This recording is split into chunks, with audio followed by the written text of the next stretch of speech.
Universidad Andina Simón Bolívar, les damos la más cordial bienvenida a este evento que es la octava mesa de análisis sobre desarrollo. Esta mesa tiene el título La educación como motor del desarrollo en época de COVID, ¿sí? Este evento ha sido desarrollado desde la especialización en proyectos de desarrollo y la maestría en dirección integrada de proyectos de desarrollo, ¿sí? Les agradecemos su presencia virtual en este evento, ¿sí? Como una pequeña introducción al evento, yo quería agradecerles a los ponentes que tenemos unos ponentes de lujo, ¿no es cierto?, con mucha experiencia en el campo educativo, con mucha experiencia desde territorio, con mucha experiencia también en hacer políticas. Entonces vamos a tener una linda mesa amena, ¿ya? Para este evento yo quería iniciar con un poco unas pequeñas líneas que escribí. La educación, ¿no es cierto?, desde el filósofo Amartya Sen, ¿no es cierto?, ganador del premio Nobel en 1998, señala que la educación es un pilar del desarrollo. El desarrollo él lo entiende como una expansión de las libertades reales que disfrutan los individuos. En ese sentido, existen capacidades que fomentan la libertad de acción y elección de las personas, entre las cuales se destaca la educación como medio fundamental para la movilidad social de ellas. Tomando en cuenta la teoría de capital humano de Gary Becker, premio Nobel de Economía 92, la educación permite mejorar las habilidades y conocimientos, lo cual en promedio tiene repercusiones positivas en los ingresos económicos. Dichos retornos no son lineales, incluyendo los aportes de la teoría de señalización de Spence, entre otros. Por tanto, es fundamental culminar la educación propuesta, ya que el mercado laboral incorpora esas señales en el retorno salarial. En épocas de crisis como la actual por el COVID-19, el costo de oportunidad de la inversión de enseñanza ha sido afectado. Por lo tanto, en época de crisis se reduce este costo de oportunidad y la educación puede servir como un sector anticíclico. En ese sentido, la educación es un factor importante de movilidad social. La educación hay que entenderla como esa parte principal de educación como desarrollo. Y si lo ligamos, cerrando otra vez con Amartya Sen, la educación puede ser vista como ese medio instrumental para generar más capacidades y también como ese funcionamiento para desarrollar, para entender el desarrollo como libertad, ¿ya? Dicho eso, vamos a tener esta linda ponencia con estos tres participantes. Unas recomendaciones simples, ¿no es cierto? El rato que participemos, tal vez le prendemos nuestra cámara y el rato que no participemos, le tenemos el micrófono apagado. Las exposiciones van a estar en alrededor de 20 minutos y les pido, esta parte es importante, las preguntas que tengan, por favor me envíen a mi correo jairo.rivera@uasb.edu.es. Sí, les vamos a poner en el chat estas preguntas. La presentación tiene dos momentos principales. El primer momento es un momento de ponencias, donde cada ponente tendrá alrededor de 20 minutos, y luego un segundo momento donde hay la participación de las personas que nos están acompañando, ¿sí? Este evento es transmitido por aquí por Zoom, también está por otras redes virtuales como Facebook Live de la Universidad Andina. ¿Sí? Dicho esto, pasamos ya a las ponencias y a presentarles a nuestros invitados. El primer ponente que le agradecemos su presencia es Juan Samaniego. Juan Samaniego es director ejecutivo de Desarrollo y Autogestión. Tiene estudios de doctorado en educación por UNED España. Tiene una maestría en políticas educativas. Tiene una licenciatura en ciencias de la educación. Es consultor en política educativa y gestión de programas de educación de diversos organismos nacionales e internacionales. Es coordinador técnico de diversos proyectos sobre calidad, desarrollo pedagógico, capacitación docente, gestión territorial de la educación, inclusión, entre otros. Tiene más de 30 publicaciones entre ensayos, manuales, investigaciones, diagnósticos socioeducativos sobre la gestión escolar, política educativa, planificación institucional. Con esto te damos la más cordial bienvenida, Juan, por favor. Muchísimas gracias, Jairo, muchísimas gracias por la invitación. Un gusto compartir con Soledad y con Diego estas ideas en torno al tema que nos han planteado, educación como motor de desarrollo en época de COVID, ¿no? Y justamente quisiera empezar pues diciendo que evidentemente el título muestra una verdad casi tautológica. Educación parecería que es casi un sinónimo de desarrollo, casi digo yo, ¿no? Y obviamente hay que verlo siempre dentro del contexto tal como nos han planteado los organizadores del evento en la época, en el contexto de la pandemia, ¿no?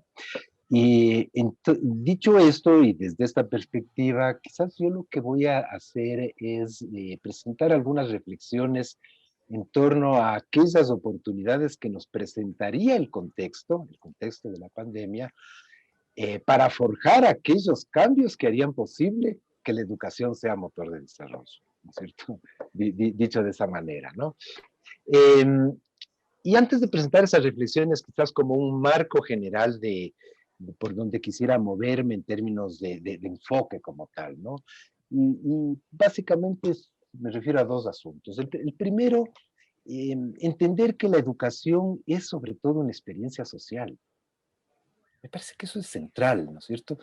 La educación, la educación es lectura, la educación es matemáticas, pero yo creo que principalmente la educación es aprender a ser un buen ciudadano, a tener empatía, a ser solidario, a comprometerse con el bien común, ¿no es cierto? Es decir, es una experiencia social. Y en muchos casos, inclusive la escuela es un espacio de protección, especialmente para las niñas, ¿no es cierto? Entonces, reducir al aprendizaje duro, ¿no es cierto? La experiencia educativa me parece que, o al menos yo buscaría en las reflexiones que voy a presentar, más de esta perspectiva de ver la educación como una experiencia plena, totalizadora, social del individuo, ¿no?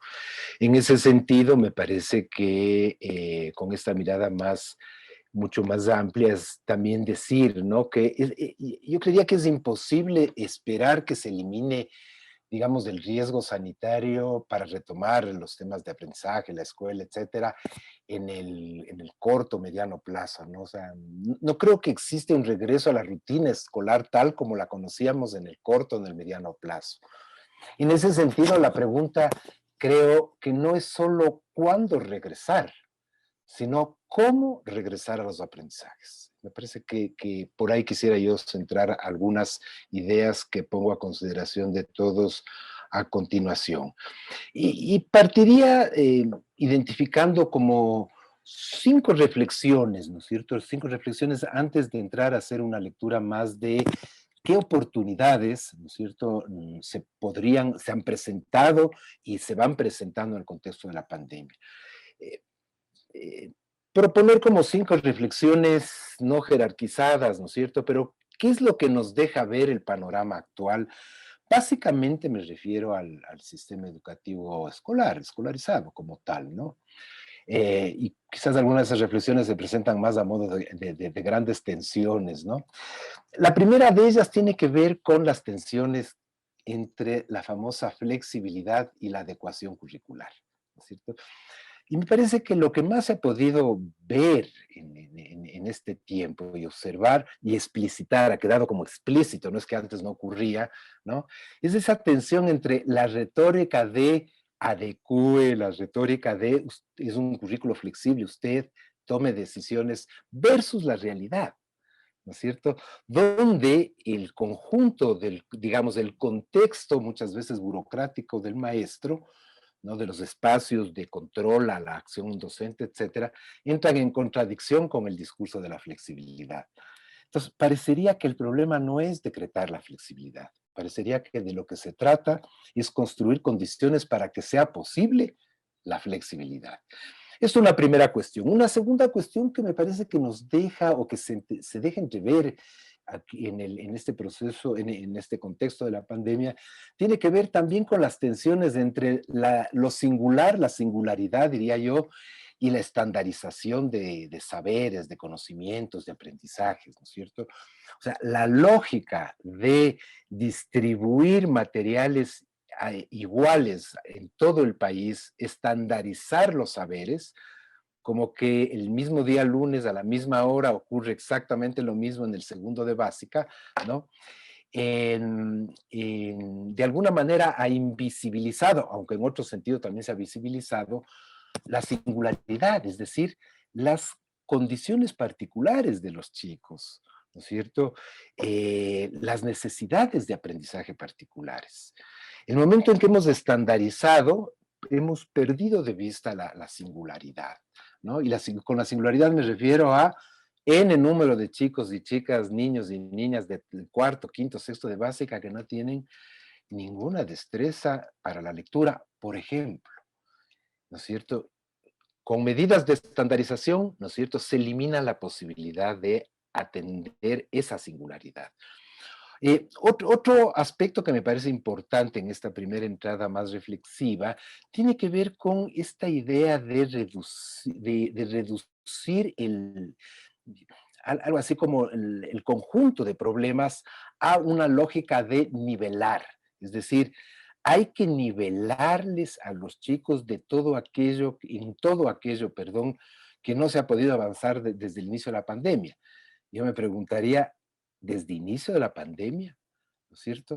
Es decir, ¿a qué nos referimos con nivelar? Me parece que el discurso de la nivelación por el atraso de este tiempo oculta problemas estructurales, ¿no es cierto?, que ha ido acarreando históricamente el sistema. Un conjunto de limitaciones que uno puede ver en el sistema educativo no aparecieron desde el 15 o 13 de marzo del 2020, de ninguna manera, ¿no? Un cuarto aspecto que quisiera colocar así también como marco general tiene que ver con este imaginario bastante potente, tanto en los tomadores de decisiones en materia educativa, cuanto en las familias y en la sociedad en general, ese imaginario, ¿no es cierto?, respecto a que el acceso a tecnología es igual a acceso a aprendizajes. Y me parece que aquí hay otra complejidad, es decir, reducir muchas veces el problema a una falta de conectividad, más allá de que el contexto obviamente presenta como el elemento fundamental o el medio fundamental de contacto, ha hecho o ha traído consigo esa idea, ¿no? Esa idea de que acceder a la computadora y a la conectividad es acceder a los aprendizajes, ¿no es cierto? Y no hay nada más alejado que ello. Y por último, quisiera proponer en esta primera entrada algo que sí es absolutamente visible, aunque como país todavía no tenemos datos duros. Y se refiere a la profundización que en este año y medio podemos ver de las inequidades y brechas de acceso a educación de calidad. ¿No es cierto? No tenemos datos duros en términos de, qué sé yo, medición de aprendizajes, pruebas contrastivas, etcétera, no, pero sí tenemos diversas evidencias respecto a cómo se han profundizado las inequidades. Tenemos claridad de que no ha habido una estampida de abandono escolar, de ninguna manera, ¿no? El ministerio habla de 90,000 chicos, ¿no? Si a eso sumamos los chicos que estaban fuera del sistema educativo antes, podríamos decir que tenemos alrededor de 180,000, que es una cifra inmensa, chicos de entre 12 y 17 años ahora, ¿no es cierto?, que no están asistiendo y al menos la mitad de ellos corresponden o son resultado de la pandemia, ¿no? Pero en esta profundización de brechas que nos deja la pandemia, podemos ver, al menos con datos referenciales, ¿no es cierto?, el drama, ¿no es cierto?, y la evidencia fuerte de esas inequidades. Dos datos básicos, ¿no es cierto? Hay una investigación última que ha sido publicada por la Universidad Católica, es del Observatorio de Política Económica, me parece, de la Universidad Católica, una investigación que realiza Pablo Samaniego, ¿no? Hace dos tomas durante el proceso de la pandemia, una al arranque en mayo, por ahí del año pasado, y una en diciembre, y constata lo siguiente, ¿no? En sectores socioeconómico bajos, es decir, en la inmensa mayoría del país, ¿no? El 86% de chicos se conectaron por celular. Se conectan por celular. En sectores socioeconómicos medios y altos, el casi 70% se conecta por computador. Más allá de que sabemos que conectarse no es igual a aprendizaje, la inmensa mayoría tiene que recurrir a que llegue el papá con el celular o le preste a alguien el celular, ¿no es cierto? Horas promedio de conexión. Evidentemente esto no es que muestra calidad educativa, pero sí nos muestra brechas de inequidad. En las escuelas y colegios públicos, el promedio de horas de conexión de los chicos es de 2.8 horas diarias. En los colegios privados es de 4.5. Es decir, en los colegios privados los chicos tienen el doble de tiempo de conexión. No significa aprendizaje, pero significa brecha, ¿no? Y esto se ha acentuado, ¿no es cierto? Y esto se ha acentuado. Por lo tanto, cuando decíamos inicialmente, el tema no es cuándo regresar, sino cómo regresar a los aprendizajes y a la diversidad de condiciones de la población, de los chicos, los niños, los adolescentes, respecto a esos aprendizajes. Dicho esto, me quisiera referir a 5 aspectos claves que me parece que podrían como marcar una línea de por dónde, ¿no es cierto?, caminar en torno a lo que nos deja la pandemia, no es que se vaya a terminar, pero lo que nos va dejando la pandemia en términos de aprendizajes, de cara a convertir a la educación en un motor de desarrollo, como dice la propuesta de esta mesa, ¿no?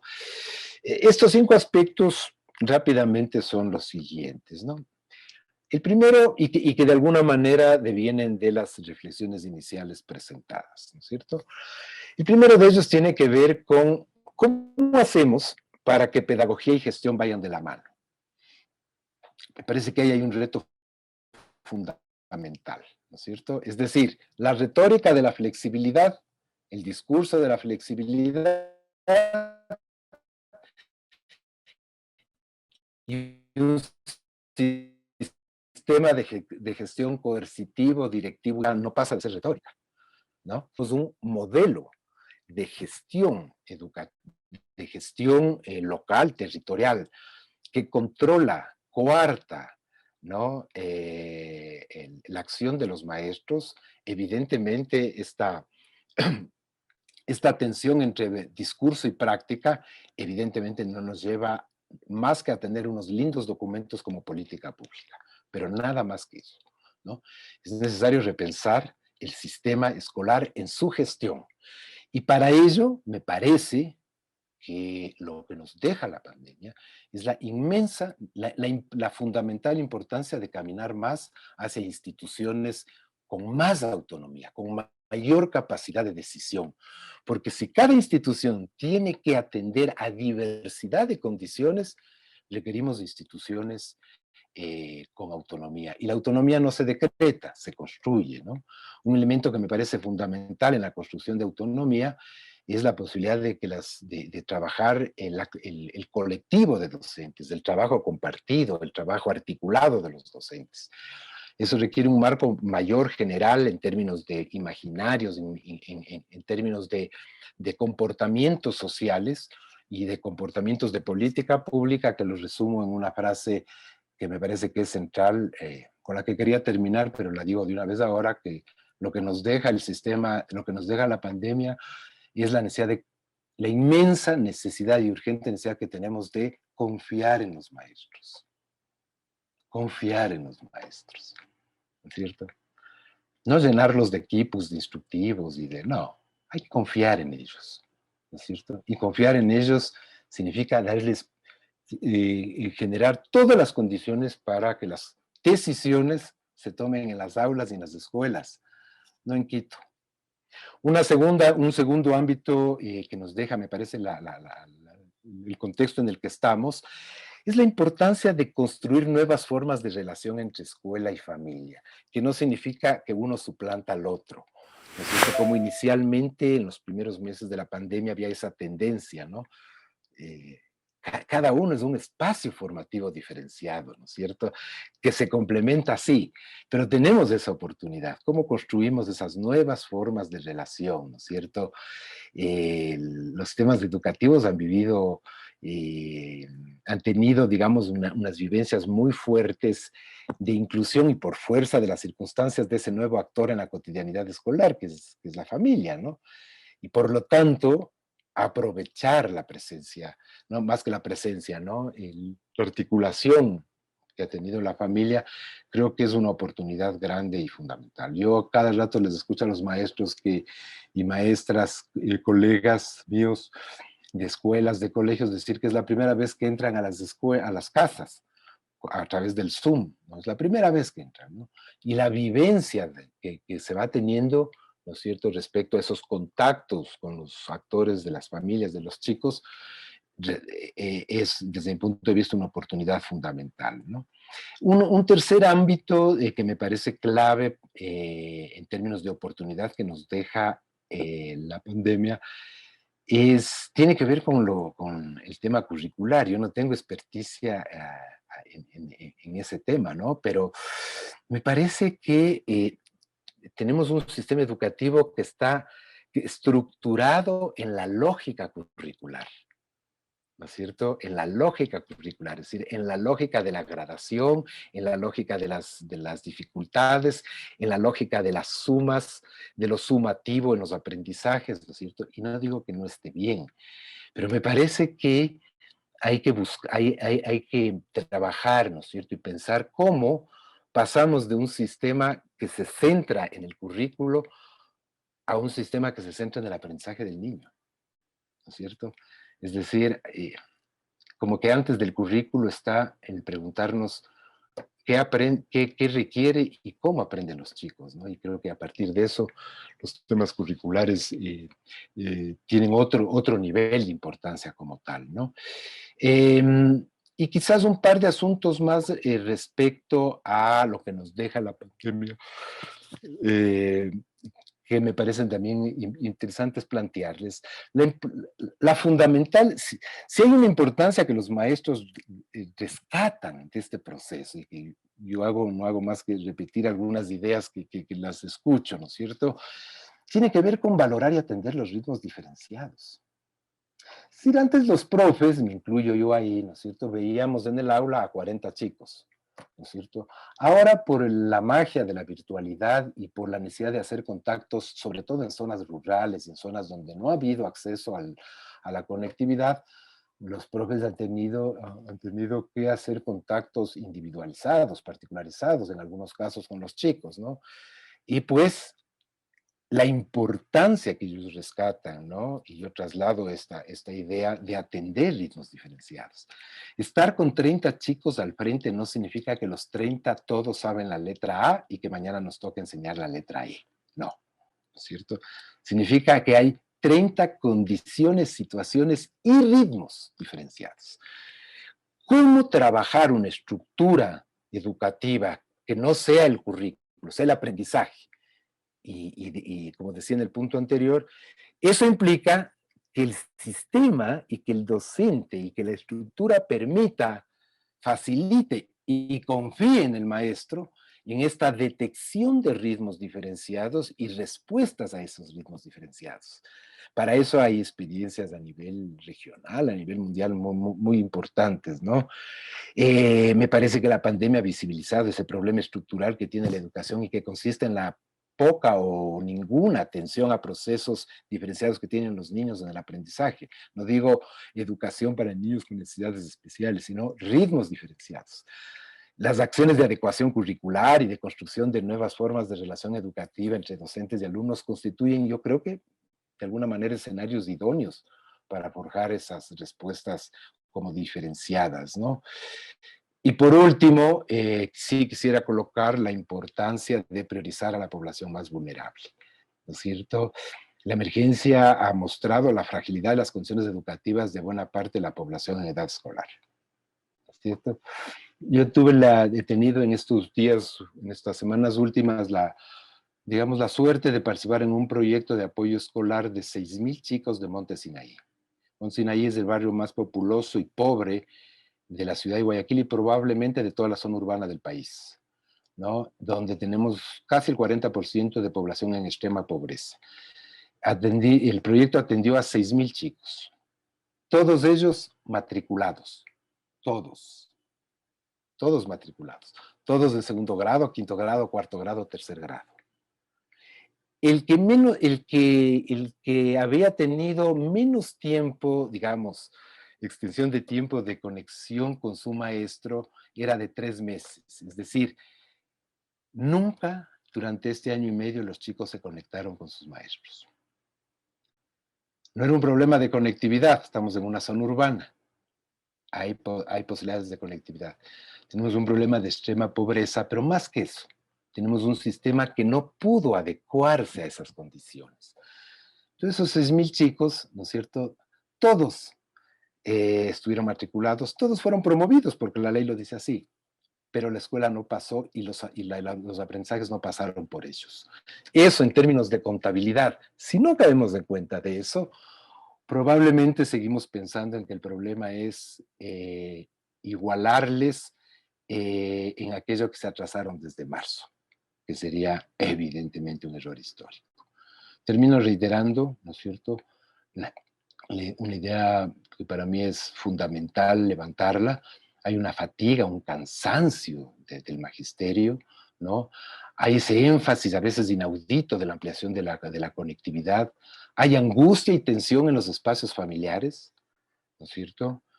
Y hay un proceso creciente de abandono, si bien no se notó los primeros meses en términos de estadística oficial, pero se empieza ya a notar. Y en todo eso, en todos esos aspectos señalados, ¿no? Si no recurrimos a forjar con todas estas como oportunidades que nos dejaría, o lecciones, como queramos llamar, a forjar un sistema educativo que confíe en las decisiones que cada maestro tome en las aulas y les preparemos para ello, probablemente lo que vamos a hacer es cambiar de retórica, pero no de modelo. Muchas gracias, estimados amigos y amigas.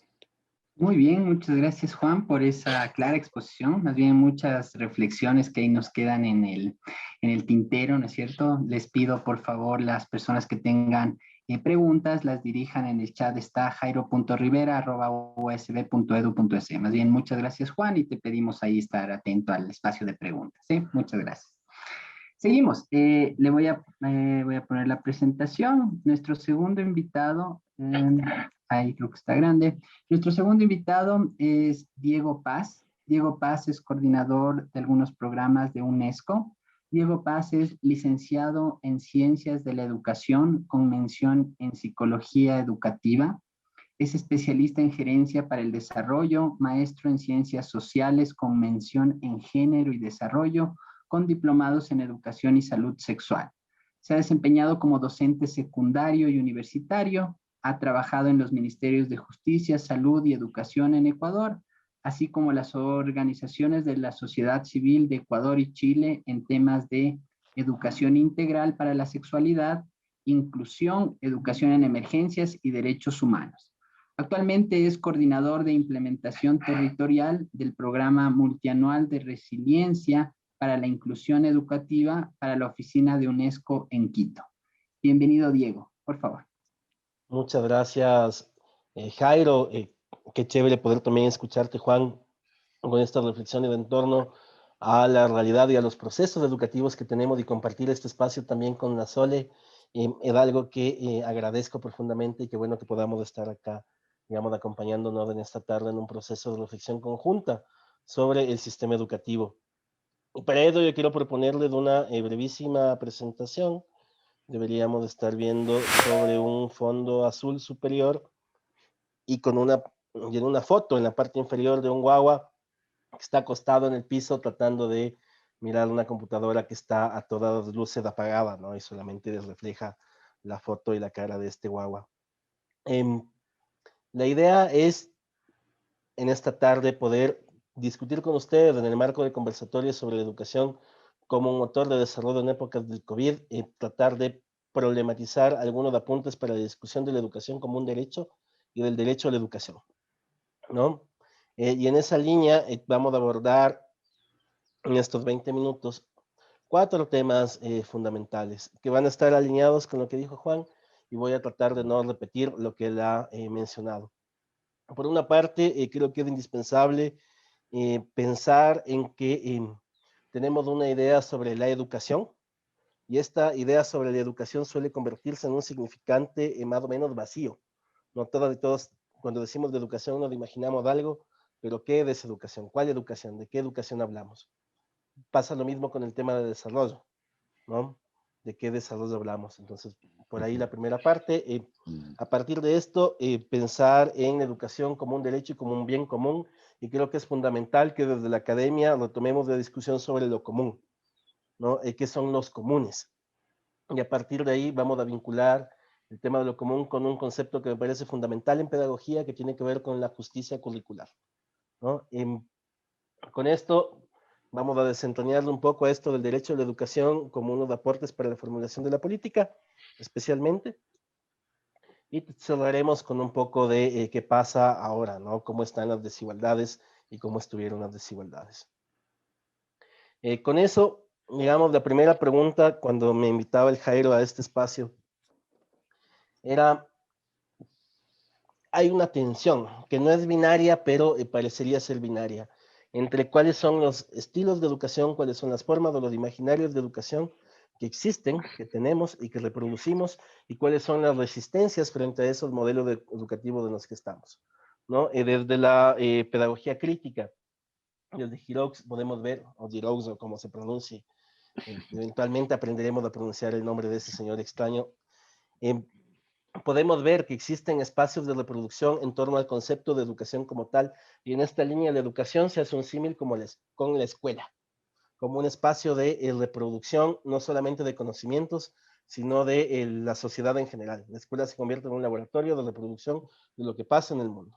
Y la escuela y la educación no son más las cuatro paredes, sino de esta relación que tenemos de aprendizaje entre todas y entre todos, que está más o menos formalizada a través de un sistema en el Ecuador, digamos, gestionado por el gobierno central, ¿no? Y desde este punto de vista es importante pensar en cuál educación es la que estamos pensando, ¿no? Esta educación en la que todas y todos aprenden lo mismo. Estamos pensando en esta educación que no respeta el medio ambiente. Estamos pensando en una educación para la producción material. ¿Cuál es la educación que estamos pensando? ¿No? Y además hay que pensar por lo menos en una educación para quién, ¿no? Tenemos el proceso educativo de un proceso histórico también, donde se van resignificando los sujetos que intervienen en los procesos de aprendizaje. Entonces, ¿para quién estamos haciendo educación? ¿Estamos haciendo educación nosotras y nosotros para alguien que no decide sobre su proceso? ¿O estamos vinculando al estudiantado en la definición de lo que va a ser el ejercicio de su derecho a la educación? Entonces, aquí tenemos que un poco pensar quién define qué es, cómo lo hace, desde dónde lo hacemos y cómo nos estamos posicionando. Y esta es una tensión similar con la del desarrollo, ¿no? Estamos pensando en un desarrollo capitalista neoliberal, ¿no? En el que las relaciones humanas se vuelven, digamos, elementos materiales de reproducción de la vida únicamente. Estamos pensando en un desarrollo que no respeta la naturaleza, sino más bien la ve como un espacio de apropiación para la producción económica. O estamos pensando en otro desarrollo, ¿no? ¿Qué entendemos por desarrollo? Y desde ahí tendríamos que problematizar también sobre cuál desarrollo, ¿no? Es chévere el concepto de Amartya Sen de un desarrollo como libertad, pero este desarrollo como libertad se queda un poco cojo si no hablamos del desarrollo también como derechos, ¿no? Y esta perspectiva del desarrollo como derechos nos obliga a pensar también un desarrollo para quién, solamente para los seres humanos, para la naturaleza, para quién, ¿no? Y estas miradas yo no voy a dar, digamos, una respuesta, no voy a tratar de andar más, pero creo que son necesarias en los ejercicios de problematización para la formulación de la política educativa, pero también son necesarias para tejer el segundo concepto que tienen que ver con las resistencias, ¿no? Entonces, independientemente de los modelos educativos que se van generando, a la par se van generando también resistencias. Entonces, por una parte vemos que le exigen a los guaguas de segundo grado de Archidona que aprendan lo mismo que los guaguas de segundo de básica que están en la Tacunga, ¿no?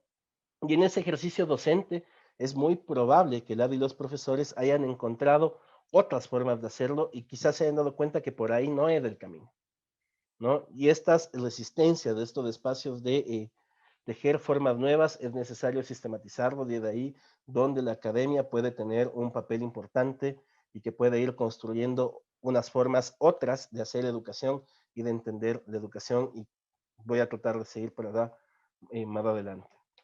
Desde Naciones Unidas se entiende a la educación para el desarrollo como esta que proporciona al lado de estudiantes de todas las edades, niñas, niños, adolescentes, personas adultas, los conocimientos, las competencias, las actitudes y los valores necesarios para superar los desafíos mundiales interrelacionados a lo que deberíamos hacer frente, y fundamentalmente el cambio climático, la degradación medioambiental, la pérdida de la biodiversidad, la pobreza y las desigualdades. Entonces, conceptualmente, tenemos un anclaje sobre la educación para el desarrollo, y no es cualquier desarrollo, es el desarrollo sostenible, que está anclado con los objetivos de desarrollo sostenible y la Agenda 2030 para la educación y el desarrollo. Y sobre este concepto súper amplio, yo creo que es necesario que lo podamos desentrañar. No llegamos a esta conceptualización de la nada. Hay un proceso histórico atrás de ella, y también hay unos mandatos que se podrían estar no abordando, ¿no? Desde una perspectiva única de un solo concepto que nos gobierne. Sin embargo, es una buena herramienta que nos permite articular los esfuerzos hacia la consecución de una educación para el desarrollo sostenible. Y en línea con esto, eh, quisiera tener una mirada regional y pensar esta educación como un derecho, y vemos en las dos tablas eh, que la tasa de escolarización y la tasa de finalización en América Latina y el Caribe pre-pandemia hasta el 2018, estos son datos del informe GEM del 2020 para la inclusión en educación que se publicó desde la UNESCO, vemos que las tasas de escolarización y las tasas de finalización han ido progresivamente aumentando, ¿no? Las niñas y los niños que se inscriben en las escuelas tienen una mejor posibilidad, o tenían una mejor posibilidad de culminar su trayectoria educativa ahora, digamos, en comparación con el pasado. Sin embargo, esta realidad cambia con la pandemia y con la crisis socioeconómica relacionada, ¿no? Es decir, habíamos avanzado un montón en finalización, pero eso se puede venir abajo con los efectos relacionados por la crisis socioeconómica, por la falta de política educativa y por la falta de decisiones y acciones en los diferentes territorios. Por otra parte, vemos que no es solamente la finalización, es decir, qué chévere que se gradúen, pero ¿será que hemos aprendido? Y si aprendimos, ¿qué aprendimos? ¿No? No es tan simple como terminar el colegio o como terminar la escuela. También tenemos que problematizarnos sobre cómo la pobreza sigue constituyéndose un factor de exclusión importante, ¿no? Y a nivel de la región, de toda la región, las clases más pobres son las que menos terminan la secundaria. Y esto no es casual, esto responde a un modelo educativo y a un modelo de desarrollo. Por eso iniciaba, digamos, cuestionando las nociones totalitarias de educación y las nociones totalitarias de desarrollo, porque esta imagen, esta foto que tenemos de la desigualdad, de que no todas acceden, no todas y todos terminan, es funcional a cierto tipo de sistema, ¿no? Entonces, transformar la educación requiere también transformar el sistema en el que estamos viviendo. Y es importante pensar que esto sigue siendo prepandemia, ¿no? Cómo estas desigualdades estructurales se han acrecentado. El Juan nos daba un proxy en tanto conectividad, qué tanto se pueden conectar las personas, las niñas y los niños a sus clases a través de ciertos dispositivos o no. Pero además de eso, qué tanto acompañamiento tienen. ¿Será que las familias tienen posibilidad de hacer acompañamiento pedagógico o no? ¿Será que están siendo víctimas de violencia? ¿Será que se están alimentando? No sabemos, ¿no? El fenómeno este es mucho más complejo y podemos tener algunos proxies, pero lo que sí sabemos es que las desigualdades estructurales que ya existían y que eran persistentes en la región, y particularmente en el Ecuador, se han acrecentado.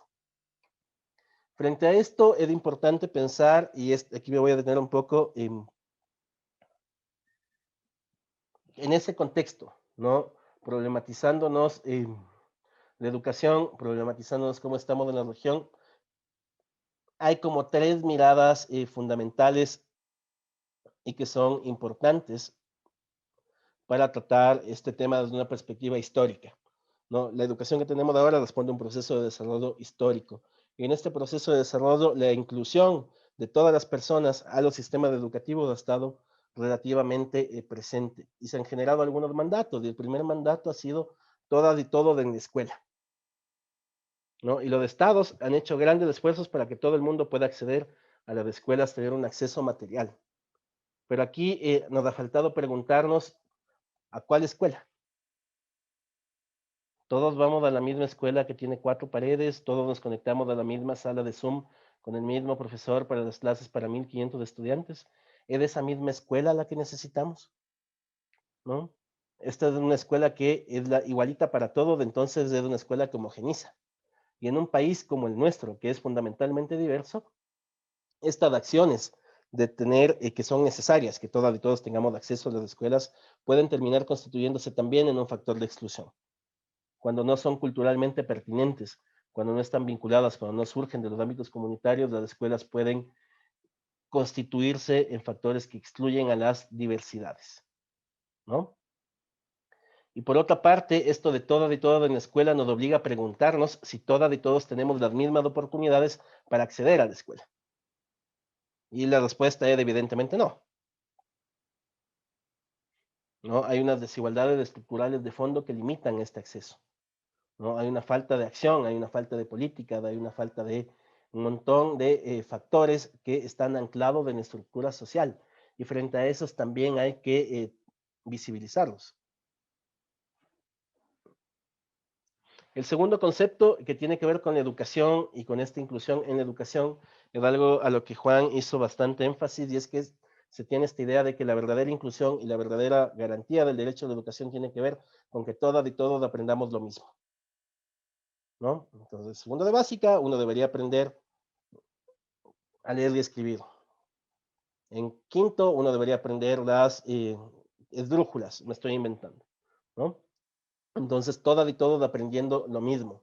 Y para esto se han generado referentes como los currículos y los estándares de aprendizaje que de alguna manera brindan orientaciones para que todas y todos tengan la oportunidad de aprender lo mismo y se han generado otras condiciones pedagógicas para que esto suceda. Entonces hay los mecanismos de nivelación y aceleración pedagógica, las adaptaciones curriculares, las metodologías innovadoras para que todas y todos aprendamos lo mismo.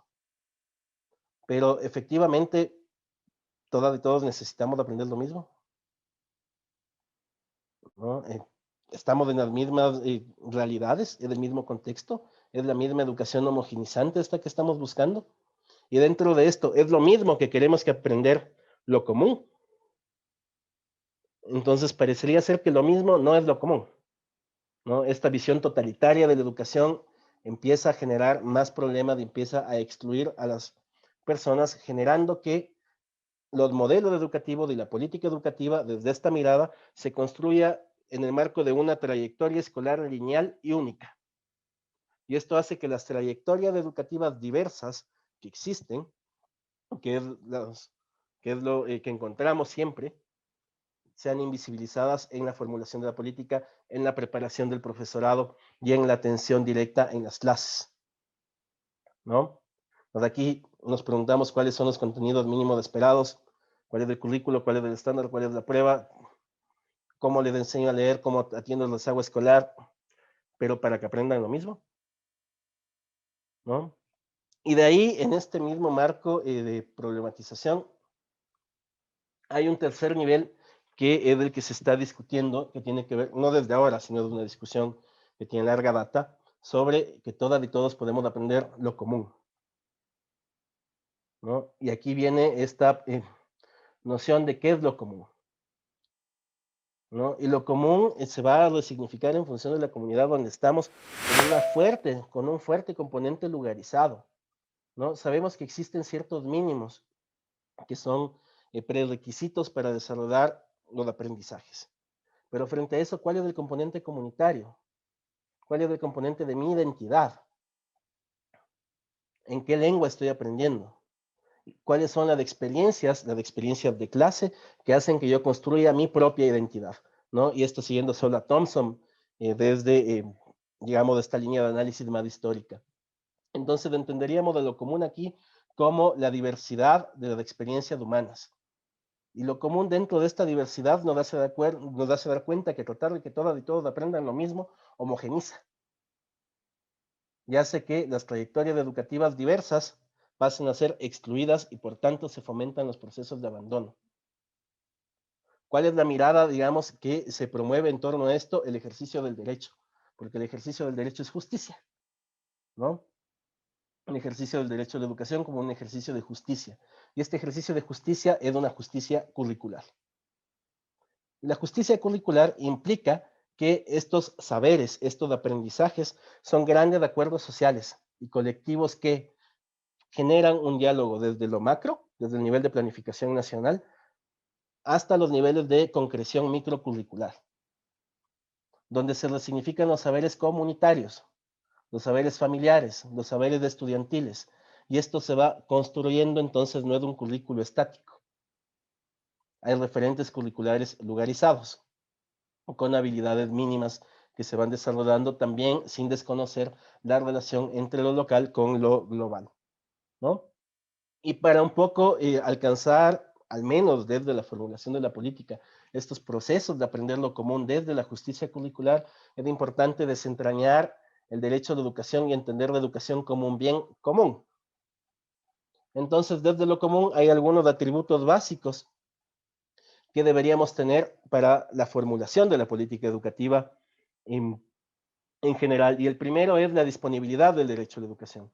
Y esto implica que el Estado debería asegurar cierta asequibilidad para tener infraestructura educativa adaptada a las necesidades y capacidades de las personas y los diferentes grupos que existan cupos escolares suficientes para todos los grupos de población, incluyendo personas jóvenes y adultas, personas de movilidad humana, y que el profesorado esté calificado para atender estas necesidades diversas.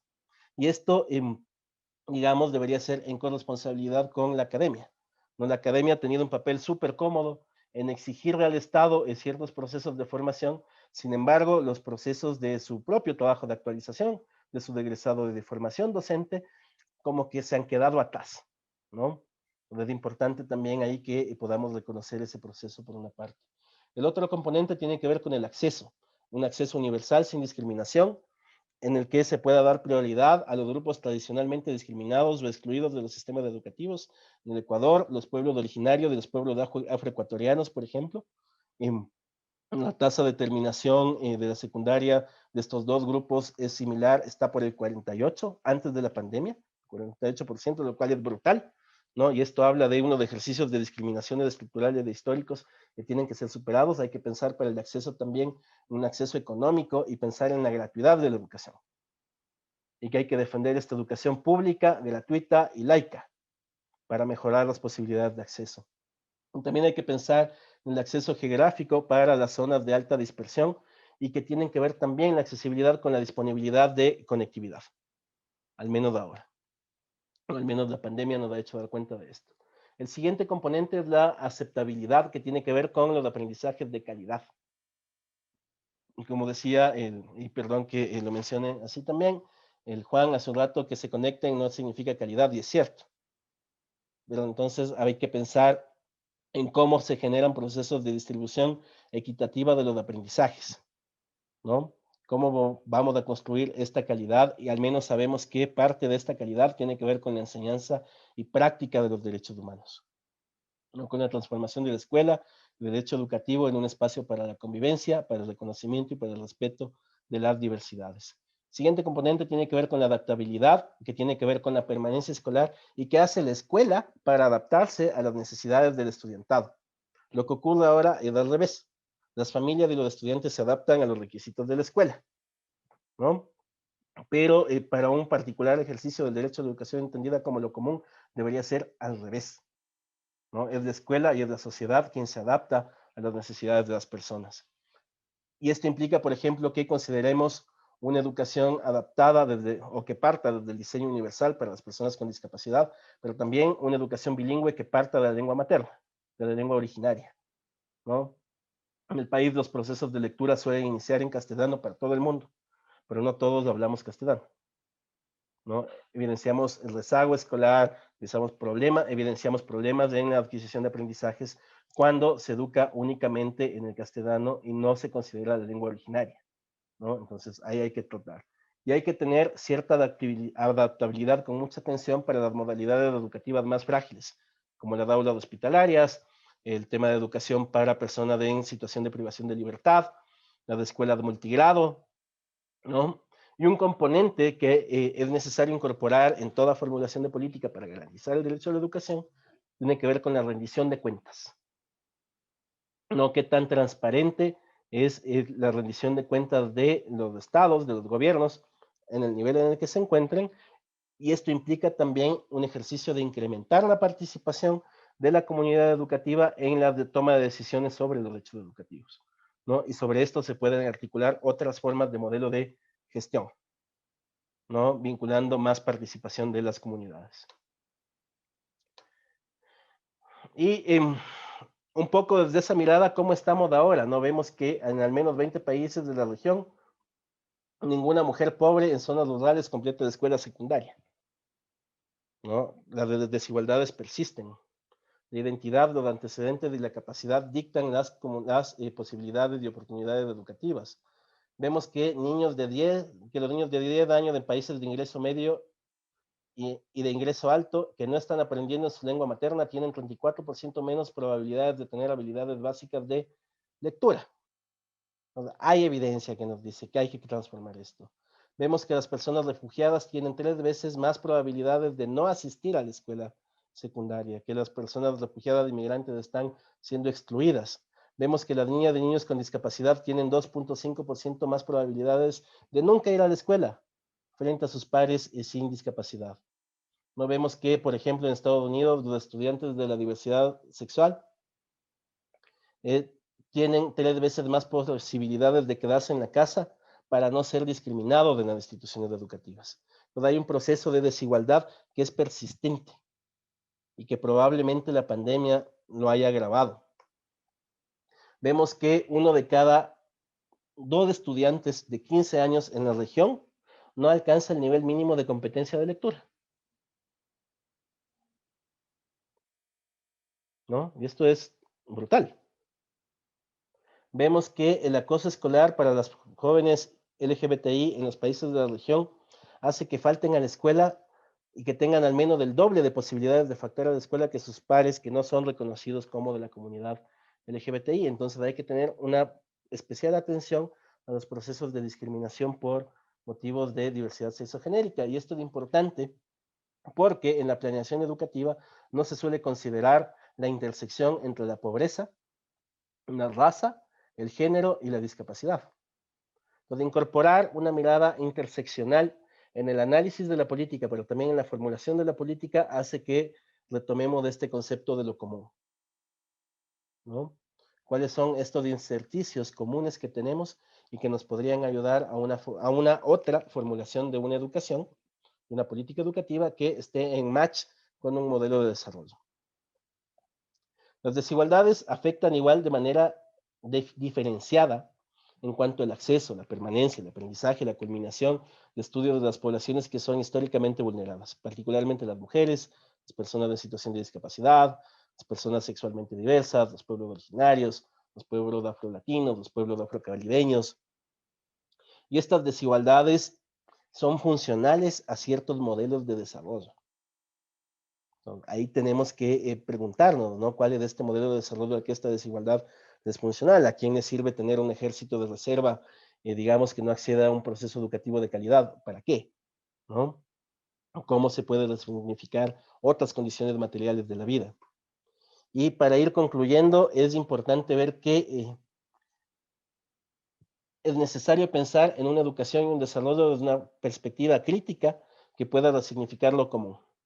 Entonces, no es cualquier desarrollo. Podría ser un desarrollo sostenible, podría ser, ¿no? No es cualquier educación. Podría ser una educación para el desarrollo sostenible, pero podría ser, digamos, son posibilidades. Eh, Hablar de desarrollo desde una perspectiva amplia implica hablar de justicia curricular. Y hablar de justicia curricular implica hablar de autonomía, implica hablar de libertad, implica hablar sobre todo de derechos. Es indispensable problematizar las relaciones de lo central con las periferias, ¿no?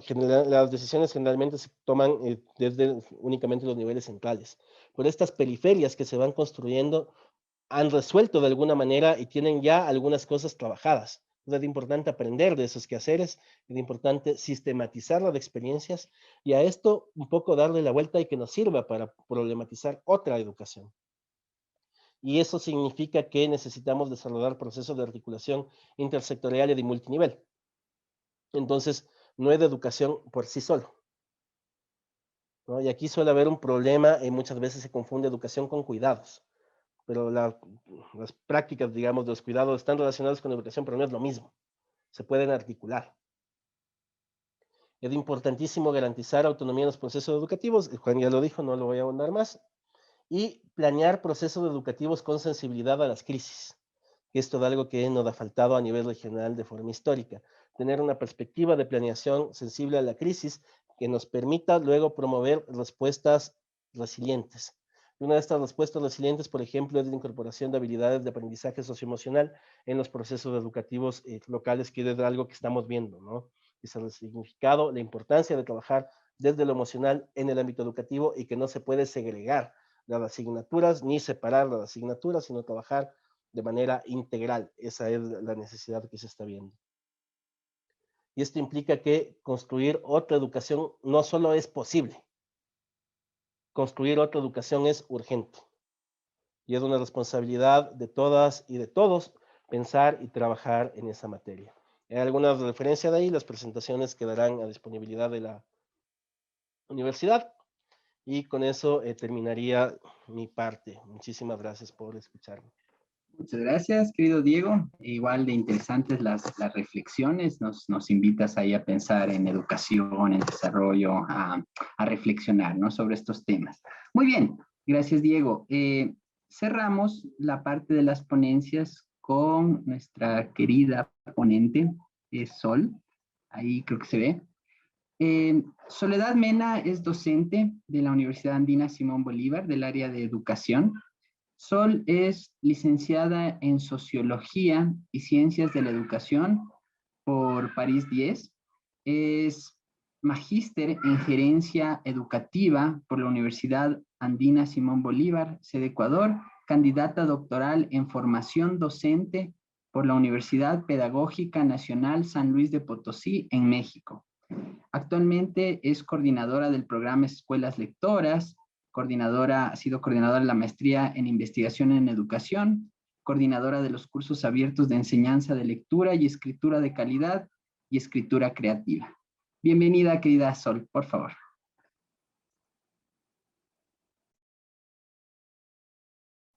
El micrófono está... Ya. Un gusto, Jairo, muchísimas gracias por la invitación y me estoy muy contenta de poder participar en esta mesa con Juan y con Diego, y creo que como tengo la ventaja de ser la última, de ver que me apoyo mucho en todas las ideas que ustedes, los dos colegas, lo han dicho antes. Y sí, un poquito es la idea de educación como motor de desarrollo, ¿no es cierto? Sí, ¿qué educación es la del motor del desarrollo? Un poquito estamos en esa pregunta. Y estas pocas palabras que comentaré tendrían que ver mucho con el desafío que se nos presenta ahora luego de esta pandemia. Yo he escrito unas ideas y las voy a leer. Como estaba diciendo, que nunca antes habíamos vivido, o sea, nunca habíamos pensado vivir o experimentar lo que estamos haciendo actualmente, ¿no es cierto? Nadie estuvo preparado. La catástrofe llegó, nos abrazó sin previo aviso. Muchos estudiosos dicen que la pandemia del coronavirus ha tenido y seguirá teniendo efectos catastróficos, no solo en la salud física y mortalidad, sino también en las áreas de salud mental y economía, con consecuencias sociales, políticas y culturales que son difíciles de calcular. Al referirnos a la educación escolar, me atrevo a decir que la pandemia le quitó el velo o la careta que le envolvía al sistema educativo y lo presentó tal cual es. Un poco lo que Juan ya nos dijo, con una brecha económica, social y cultural inmensa, debido a las desigualdades que vivía el Ecuador, la misma que con la pandemia se multiplicaron. Estos índices que expresan la desarticulación de la educación con las necesidades de la población nos hace decir que no queremos volver a la normalidad de antes de la pandemia. El sistema educativo estaba en crisis. La pandemia lo encontró herido de muerte. Antes de la pandemia, la desigualdad en el derecho a la educación era evidente en las zonas rurales, en las periferias pobres de las ciudades, en la educación bilingüe y para los niños y niñas con necesidades especiales. Antes de la pandemia, los niños terminaban la escolaridad sin saber leer ni escribir. Los maestros eran considerados obreros de la educación y nunca invitados a diseñar las políticas educativas que ellos mismos las aplicaban. Antes de la pandemia se exigía ser docentes de asignaturas totalmente desconocidas para completar sus horarios, etc. Declarada la pandemia, fue necesario cerrar las escuelas. Las escuelas de élite continuaron sus actividades online y consiguieron una relativa contención de su alumnado. En el otro extremo, el trabajo se trasladó a los hogares de los alumnos. Según las estadísticas de UNICEF, un estudiante de 10 dejó la escuela porque no tenía internet y muchos docentes perdieron la comunicación de sus alumnos a pesar de que se esforzaron en seguir contacto con medios caseros como visitas a domicilio, llamadas por teléfono y el uso de WhatsApp. El que la escuela haya perdido la comunicación con sus estudiantes es un hecho grave. En situaciones normales, entre comillas, el abandono escolar es el resultado de un proceso en el cual el estudiante siente que la escuela no reconoce sus características distintivas. Eso también lo enfatizó Diego. Por lo tanto, no se siente acogido, se aleja del aprendizaje grupal, queda desubicado de su grupo, falta mucho y desarrolla un rechazo hacia la escuela. Durante la pandemia, cientos de estudiantes atravesaron algunos de estos momentos. Y lograr que un niño o un adolescente regrese a la escuela que no ha sabido retenerlo es una tarea muy difícil. Esa es una situación que alarma y que hay que buscar solución. Con frecuencia se escucha que todo será distinto, nada será igual, como si hubiera esa posibilidad. Y mejor que no queremos regresar a la normalidad antes de la pandemia. Y aunque estamos conscientes de que en el marco de esta sociedad desigual, luego de la pandemia, estas serán más desiguales, los pobres más pobres y los ricos más ricos. Pero no queremos reconstruir el viejo orden antes de la pandemia. La urgencia no debería ser un obstáculo para realizar una reflexión crítica de los problemas estructurales que han aquejado durante años el sistema educativo y de seguro se agravaron más con esta pandemia. Pero así como los terremotos que acaban ciudades enteras y dan paso a la construcción de nuevas vidas y relaciones urbanas, así debemos obrar. La reconstrucción solo tiene sentido cuando se trata de preservar un patrimonio arquitectónico que tiene un valor indiscutible, pero volver a la antigua normalidad en educación no. Pese a toda esta crisis causada por la pandemia, ocurrieron elementos que creemos deben ser tomados en cuenta para repensar la educación en términos de construir una sociedad más justa y más libre. Veamos a esta catástrofe como una oportunidad. Este es el desafío. ¿Cuáles son esos elementos alentadores? Uno, como un poco haciendo eco a lo que también decía Juan y Diego, el resquebrajamiento de la organización escolar tan reglada, acostumbrada a un funcionamiento constante, repetitivo. El sistema escolar se sacudió por las demandas de una nueva situación. La pandemia abrió las alternativas de organización escolar construida en piedra para que nadie la cambie. La posibilidad de que los estudiantes puedan asistir a la escuela en pequeños grupos para evitar el contagio y de manera alternada por pocas horas Esto permitiría una educación más personalizada, porque en vez de tener 40 estudiantes, el docente trabajaría con 10 de manera alternada. Por otro lado, la posibilidad de crear aulas anexas en espacios de instituciones sociales que cooperarían con la escuela para permitirles la alternancia en la concurrencia y combinaciones con actividades presenciales y virtuales. Otro elemento.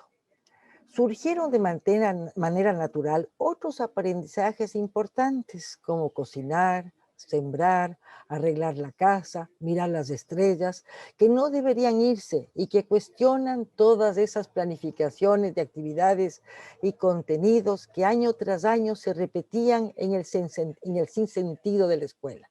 En este contexto, el ministerio priorizó contenidos y se debería continuar con esa priorización. Ahora tenemos la oportunidad de realizar cambios en el núcleo mismo del sistema escolar caduco que se sustenta en los conocimientos a transmitir. Cierto es que las ideas más conservadoras pelearán por estructurar la escuela a la vieja usanza, pero creo que se abrieron fisuras que son imposibles de reparar.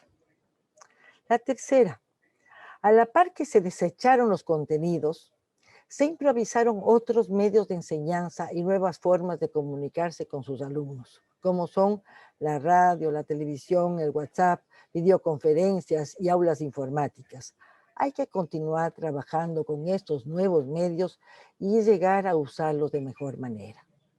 La pandemia obligó a la mayor parte de los educadores a adquirir rápidamente conocimientos tecnológicos. Cierto es que el salto tecnológico fue desigual e inorgánico, pero muy amplio. La desigualdad entre la experiencia urbana y la rural es grandísima al respecto de la tecnología, razón por la cual hay que tomarla como una de las demandas más importantes. Pero sin desatender el problema de la inequidad, emerge con fuerza la modalidad de enseñanza y aprendizaje virtual. En el capítulo anterior se mencionó el grave problema del abandono en la escuela por parte de muchos estudiantes. Y este hecho obliga a generar políticas educativas que trasciendan el espacio escolar. Urge la necesidad de utilizar los diferentes espacios sociales, deportivos, artísticos y recreativos como estrategias formativas, al igual que un difundido programa de capacitación tecnológica abierto a la comunidad. Esto exige establecer alianzas con socios estratégicos, con organizaciones territoriales, con municipios, etc. En este complicado panorama expuesto, los docentes deben ser tenidos principalmente en cuenta. También ellos se transformaron, no son los mismos después de la pandemia. Los docentes cobraron prestigio durante esta emergencia sanitaria porque fueron ellos que conocían a sus estudiantes los que les siguieron la pista. Su rol también se complejizó. Tuvieron que dar asistencia emocional no solo a los estudiantes, sino a sus familias, entre otras cosas que van más allá de las tareas de enseñar. Esto nos dice que los docentes son los mejores aliados del sistema educativo. Y como dice el Juan, hay que confiar en ellos, darles más autonomía y no amenazarles con despidos por disentir con la autoridad. La confianza, y eso repito siempre, es una disposición positiva respecto a las intenciones o comportamientos del otro. La política del ministerio debe reconocer y valorar el rol del docente, no anularlo. El ministerio debe considerar a los docentes sus socios, sus aliados. Por eso siempre el diálogo. Claro que la confianza es un riesgo derivado de la incertidumbre con respecto a las intenciones y acciones de otras personas de las cuales depende. Esta incertidumbre es parte de la construcción de esta confianza.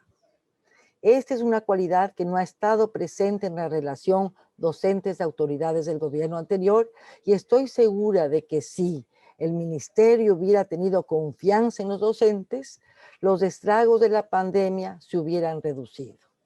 Por último, para poder pensar lo que estamos viviendo como una oportunidad, debemos desechar las valoraciones, las exclusiones, las desigualdades y los mitos con los que se construyó la escuela de la normalidad. Esta emergencia sanitaria nos da la oportunidad para construir otra institución escolar con otros formatos, otros marcos espaciales y temporales y otros recursos comunicativos. Tomemos el desafío.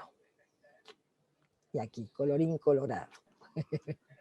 Muchas gracias, querida Sol. Más bien, igual, buenas reflexiones acerca de la pandemia, los efectos que ha tenido, ¿no es cierto? Y las oportunidades también que nos plantea dentro del sector educativo. Muy bien, les agradezco por las preguntas. Nos llegaron varias preguntas, todavía siguen llegando. Para ir agilizando las preguntas, ¿no es cierto? Les voy a ir haciendo 2 preguntas por persona.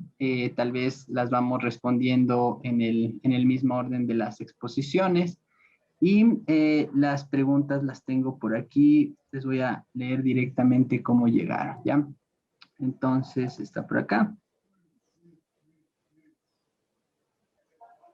Ahí estamos. Si alguien más tiene alguna otra pregunta, porfa, le recordamos jairo.rivera@uasb.edu.es. Siguen llegando las preguntas, ¿ya? Entonces, no sé si el Juan está por ahí, ¿sí? Juan. Ahí estamos, ya, bacán. Entonces, Juan, empezamos contigo. Ya voy a hacerles las 2 preguntas, les leo las 6 preguntas que tenemos y luego empezamos las respuestas contigo, Juan. Ya, entonces, las 2 primeras preguntas son para Juan. Sobre el grupo de personas con discapacidad, ¿también se ha facilitado el acceso a la educación o han quedado desplazados y es una deuda social del Estado? Esa nos preguntan. La otra pregunta que nos hacen es, ¿cuál es su percepción de la propuesta planteada de la educación como motor de desarrollo con relación en y por la educación rural ecuatoriana, con alternativas de transformación educativa que se formulan en investigaciones a nivel de la universidad, específicamente de la ruralidad, ¿no? Para Diego nos llegaron 2 preguntas igual. Diego, si tal vez nos puedes mencionar algún caso, ¿no es cierto? O algún ejemplo donde tú consideres que las instituciones a nivel región o mundo que integran estas varias aristas que has expuesto, género, etnia, diversidad, sería alentador en relación a las cifras que nos compartes. Si nos puedes comentar los procesos que han seguido estas instituciones a nivel de región o mundo para tratar de integrar estas varias aristas que nos comentaste. Y otra pregunta para Diego es, hablar de justicia curricular. ¿Se podrá hablar de justicia de equiparar y dotar herramientas profesionales a instructores, sobre todo en el ámbito de lengua de señas, para una educación inclusiva? ¿Se podrá hablar de eso? Y las 2 para Sol. Si se mantiene la virtualidad, ¿las consecuencias del sedentarismo afectan la salud y la misma educación? ¿Qué opina? Si las consecuencias del sedentarismo afectan la salud y a la educación. Y la otra era si es que existe alguna relación entre la confianza en el docente y los sistemas de evaluación al docente. Si es que usted le ve algún puente ahí entre las evaluaciones y la confianza. Dicho eso, iniciamos contigo, Juan, por favor. Unos 5 minutos, tal vez máximo, por favor. Menos. Sobre lo primero, yo no conozco el tema, ¿no es cierto? Voy a dar una respuesta general sobre el tema de educación especial. A mí me parece que los sistemas escolares y el sistema escolar está pensado para personas que tienen un estándar. Cualquier persona que está fuera de ese estándar, por más esfuerzo que hacen los sistemas educativos, tienden a expulsarlos como tal, ¿no? Y me parece que es la experiencia de chicos y chicas con necesidades especiales, es la experiencia de jóvenes y adultos que tienen que salir del sistema sin completar su escolaridad, es la experiencia de chicos y chicas por razones étnicas, etcétera, etcétera. Es decir, el sistema está formateado para el estándar, no para la diversidad. ¿no? No es un problema de construir rampas, ¿no es cierto? No es un problema de incluir a los chicos con necesidades especiales en todas las aulas. No va por ahí. Yo en eso soy más bien pesimista. Yo creo que los temas escolares están pensados más para homogenizar antes que para dar una respuesta certera a la diversidad, ¿no es cierto? Me parece que la respuesta certera a la diversidad pasa por una sociedad civil, una sociedad que exija y que exija en la línea de lo que nos hablaba el Diego, exigibilidad de derechos. No pasa por política pública, pasa por exigibilidad, que se valore las diferencias, ¿no? Sobre lo segundo, sobre digamos, la ruralidad, más o menos es un tema parecido, ¿no es cierto? Si uno ve la historia, digamos, de los últimos años de nuestro sistema escolar, uno ve cómo se ha ido estandarizando, ¿no es cierto? En los años 80 la importancia que que daba el ministerio para pensar la educación rural, ¿no es cierto? Un poquito antes, inclusive, a partir de los años 70, ¿no? Era absolutamente clave y absolutamente importante ese espacio que se daba, ¿no? En la medida de que el país fue concentrando la población en las ciudades, ¿no es cierto? Me parece que ahora ya prácticamente la relación es de cada 3, 2 estamos en las ciudades, ¿no es cierto? El conjunto de servicios sociales básicos, y en ellos la educación, por decirlo algo, no más bien dicho, se acomodó a ese proceso, ¿no? Es decir, el poder del urbano opacó, ¿no? El tema rural. Y el tema rural ahora desde los ministerios de educación se lo piensa como un problema curricular, como un problema de articulación en las multigrados, como un problema de manuales para utilizar los recursos del medio, ¿no? Eh, y creo yo, ¿no? Que se pierde la esencia fundamental de la educación rural, que es la comunidad, ¿no? Y cuando hablamos de comunidad, ¿no es cierto? Ya la escuelita trasladada, la escuelita urbana trasladada a la mitad de la comunidad, no da, porque esa escuelita pensada y diseñada para el mundo urbano, ¿no es cierto? Y que responde a las lógicas, a las tensiones del mundo urbano, evidentemente no logra acoplarse. Entonces, como es las respuestas que dan los sistemas escolares son puramente de manuales curriculares, ¿no es cierto? En ese sentido, creo yo, ¿no es cierto?, que hay que hacer un esfuerzo por volver a pensar la educación desde lo que nos plantea la ruralidad, ¿no? Como decía yo al comienzo, ¿no? Si uno ve literatura, ¿no? de ecuatoriana sobre el sistema educativo, uno puede darse cuenta que digamos, las mayores reflexiones están dadas hace 30, 40 años, o reflexiones lo más importantes, trascendentes, ¿no? En cambio, esa reflexión de país sobre la ruralidad y los servicios educativos, en este caso, ha ido en desmedro, y lo que tenemos ahora, como decía ahora, son guías, instrucciones y manuales sobre cómo hacer el currículo en el campo, pero no pasa de eso. Muy bien, muchas gracias Juan por esas reflexiones y esas respuestas. Seguimos contigo, Diego, a las dos preguntas de esta ronda que tenemos. Muchas gracias, Jairo y colegas. Y sobre la primera pregunta, relacionada con un ejemplo, un caso de una institución donde efectivamente se esté trabajando en estos hechos de la justicia curricular, en la garantía efectiva del derecho a la educación. Yo no me quiero ir muy lejos. En el Ecuador tenemos un montón de ejemplos, ¿no? Y tenemos ejemplos que son invisibilizados por esta imagen colonizadora, esta imagen blanco-mestiza de la educación.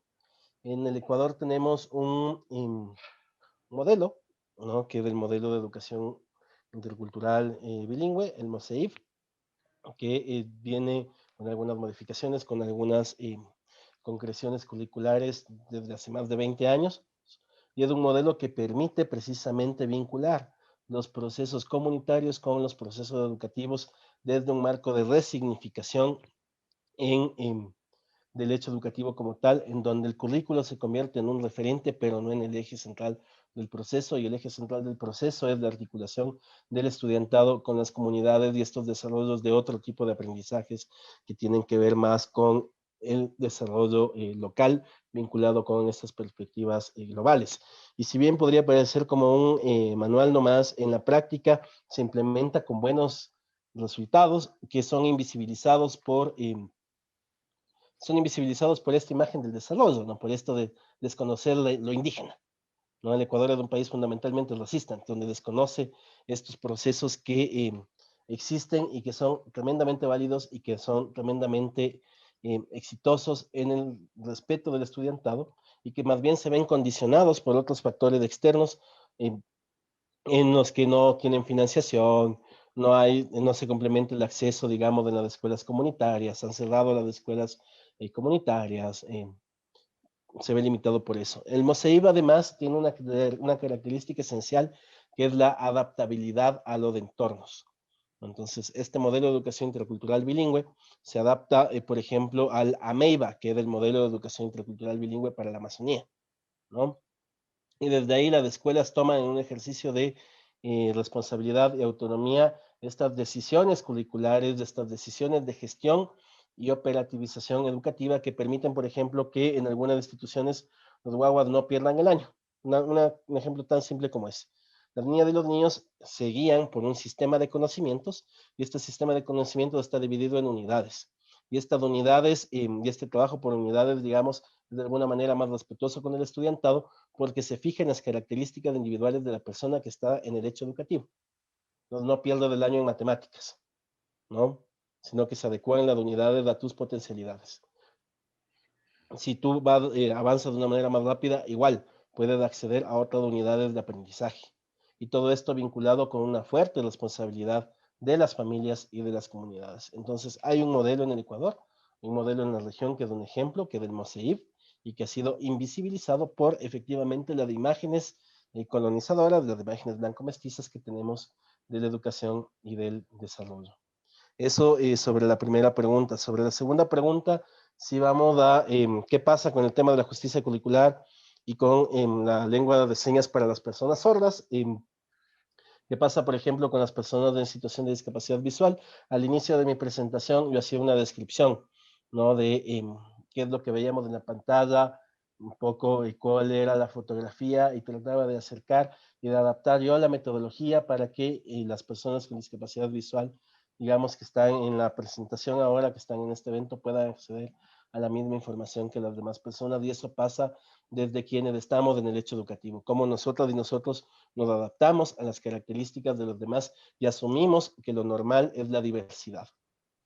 En estudios de género hay un concepto que se llama,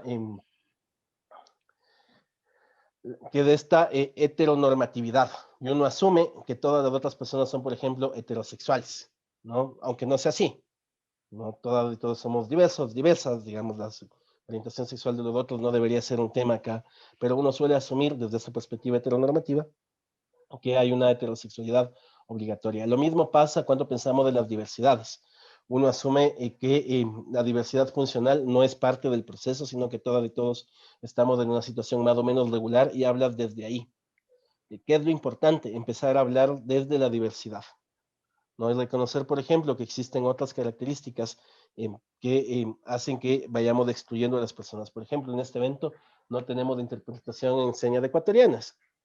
Entiendo que no tengamos todavía interpretación y ojalá en algún momento podamos tener en todos los eventos académicos interpretación en lengua de señas.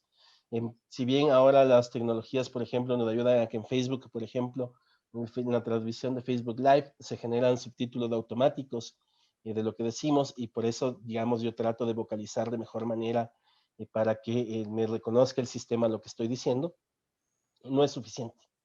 ¿No? Hay personas, por ejemplo, hay personas sordas que no leen el español, personas sordas ecuatorianas que no leen el español, porque parte de la cultura sorda no necesariamente está el hecho de la lectura como tal, o de esta lectura a la que estamos acostumbrados y acostumbrados.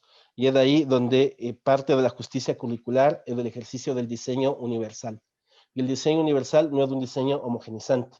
El diseño universal más bien plantea la necesidad de reconocer que la diversidad es lo que estoy esperando, ¿no?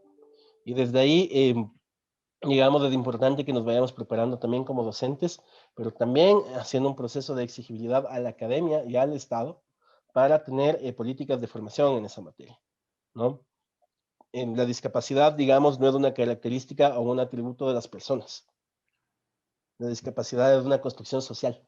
Es la sociedad la que limita a las personas, ¿no? La discapacidad es una limitación que nos ponemos, digamos, que es construida culturalmente. Y eso es lo que tenemos que apuntar para modificarlo, ¿no? Y eso lo hacemos, digamos, y para finalizar, entendiendo que la diversidad es lo esperable. Todas y todos somos diversos y frente a eso yo tengo que adecuar, y todas y todos tenemos que adecuar nuestra respuesta educativa al menos. Eso sería. Dale, muy bien. Gracias, Diego, por tus reflexiones y respuestas a las preguntas. Y cerramos contigo, Sol. Con usted, Sol, por favor. El micrófono otra vez. El micrófono, por favor. Bien. Ahí está. Gracias. Bien, ya, sí.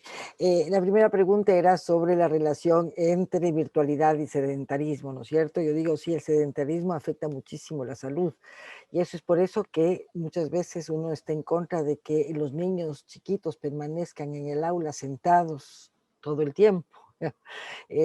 O sea, yo creo que la escuela también cumple digamos, no solamente la virtualidad, sino la presencialidad, también exigen de que permanezcamos sentados, que no nos movamos y que un niño más ejemplar o buen estudiante es aquel que no se mueve casi. ¿No es cierto? Entonces, y la virtualidad es cierto, o sea, igual el permanecer 8 horas sentada frente a una computadora es absurdo, es realmente matador. Yo creo que la virtualidad tiene que, y lo que ha pasado, digamos, ahorita las escuelas están 1 hora y media, que están, es más un recurso hacia los más chiquitos, por eso yo no creo que los más chiquitos deberían estar enfrentados mucho tiempo en la computadora, no creo. Necesita moverse, pero usarlo más como un recurso, más que como una propuesta de formación. Para los más grandes ya también igual no es que sea lo más óptimo 5 horas de clase virtual. Yo creo que hay que saber alternar en ese sentido, pero creo que sí se puede buscar. Yo nunca he sido amante de la tecnología. Lo he descubierto ahorita, la descubrí recién por todo lo de la pandemia y la he sabido aprovechar, me ha permitido entrar a las casas de los docentes, de conocerles, de establecer relaciones. Claro, uno dice la palabra, nos ha unido muchísimo. Claro, no son jornadas de 10 horas, son 2 horas que nos tenemos y ha sido como bonito. Yo creo que sí es posible hacer una educación virtual, pero como un recurso también, o sea, no quitando la otra posibilidad de una presencialidad. Y con respecto a la otra, sí, la confianza, ¿qué tiene que ver con la evaluación? Yo en eso, yo entiendo la pregunta en el sentido, ¿qué vamos a evaluar? ¿Es que la evaluación lo vemos como control o la evaluación yo lo veo como una herramienta que me sirve para mejorar mi profesión, mi ser docente, ¿no es cierto? Entonces, si le vemos como esa perspectiva, la evaluación como una posibilidad de reflexión para saber cuáles son mis lagunas, mis cosas más débiles que yo debo desarrollar y que tengo que fortalecer para ser mejor, yo no veo que existe, o sea, que la confianza justamente me permite a mí identificar mis pros y mis contras, digamos, ¿no? Y poder mejorar. En el sentido que yo entiendo un poco la pregunta es, sí, ¿qué pasa con el control? ¿Ya? Yo digo, ese es el problema que nosotros como docentes a nivel, hemos estado siempre sumisos a un control. Entonces, no hay autonomía, no hay confianza, porque Tenemos miedo de que nos vayan si damos la mano, se cogen del codo un poco lo que me decía unas maestras, me decían, sí, hay unos colegas que son malos docentes, que están también, trabajan como taxistas, entonces dan la clase mientras están mandando el taxi. Entonces decía, eso nos hace quedar mal como docentes. Entonces digo, ¿qué tal si el docente usa el carro para presentar la ciudad a sus colegas? Entonces aprovecha el taxi y les presenta diferentes espacios de la ciudad. O sea, es relativo eso, ¿no es cierto? Es relativo, pero yo sí pienso que conforme tengamos más confianza, nosotros nos hacemos responsables de lo que tenemos que hacer. O sea, es más difícil hacer trampas frente a alguien que te da confianza que hacer trampas frente a alguien que te tiene atrás, controlándote 100%.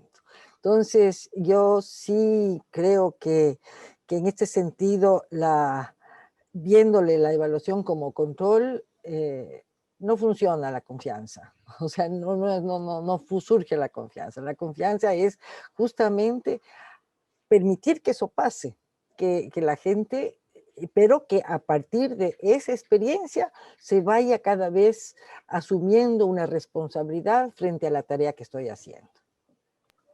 Muy bien, muchas gracias, Sol. Nos llegó una enorme cantidad de preguntas. Les pido tal vez una pregunta cortita y al pie cada una, como dicen en el fútbol, ¿no? Cortito y al pie les voy a hacer porque tenemos como 12 preguntas más, pero para tratar de responder, ¿ya? Entonces, tengo una para Juan, así cortita, de Javier. Está por aquí, le tenía señalada. Ya. Juan nos dice, dentro del análisis de la relación educación-desigualdades, una de las problemáticas que enfrenta Latinoamérica en la actualidad es el fenómeno migratorio intrarregional, el cual se ha encontrado con el problema de la pandemia. En ese sentido, para usted, ¿cuál es el rol de los retos de la política educativa respecto a las respuestas emprendidas por los sistemas educativos regionales para enfrentar estas problemáticas? Para Diego, está la de Silvana. Silvana nos dice, ¿nos puede ampliar el vínculo que ha existido, que ha señalado que existe entre derecho a la educación y justicia? ¿De qué manera se puede garantizar este vínculo desde las autoridades educativas? Y para Sol cerraríamos con la pregunta de Liliana, que está por acá. Liliana nos dice, ¿cómo lograr cambiar el chip de los docentes que a pesar de la integración de las TIC no cambian la forma de enseñanza y se mantiene la educación tradicional con modelos pedagógicos muy conductistas? También nos preguntaron de los programas, al final cerraré con eso. Querido Juan, muchas gracias. Bueno, tampoco yo tengo mucha idea del tema que me están preguntando, ¿no? Pero un poco de las cosas que veo respecto a la población digamos, en condición de movilidad humana, entiendo, ¿no? Que era por ahí la pregunta, ¿no? A ver, a mí me parece que es absolutamente perverso reducir el tema acceso a educación y acceso a salud a la población desplazada. Primera cosa, ¿no? Nosotros trabajamos en algunos sectores con población desplazada y lo más evidente, ¿no es cierto? Lo absolutamente más evidente es que el acceso, por ejemplo, a educación de chicos venezolanos, chicas venezolanos, venezolanas, uno está, digamos, está bastante limitado o impedido, uno podría decir, por todas las formas burocráticas que tiene el sistema escolar, ¿cierto? O sea, eso de la gratuidad y la garantía del derecho es un decir, ¿no es cierto? El momento dado al chico que pues, se ha cruzado de Caracas a acá con su familia 7 días, le van a pedir el pase de año, ¿no es cierto? Entonces, primera cosa, ¿no?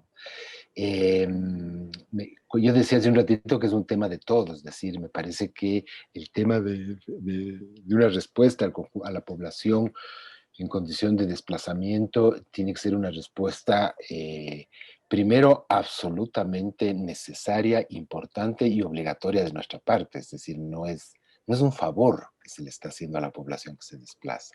de ninguna manera, ¿no? Y me parece que estamos todavía en esa situación en términos de política, en términos de comportamiento social, en términos de cómo vemos al otro, ¿no es cierto? Es casi un favor de que vengan nomás a este cuarto que es mío, ¿no? Eh, ¿Cómo vamos rompiendo esas barreras más de carácter comportamental, ideológica, etcétera? ¿No?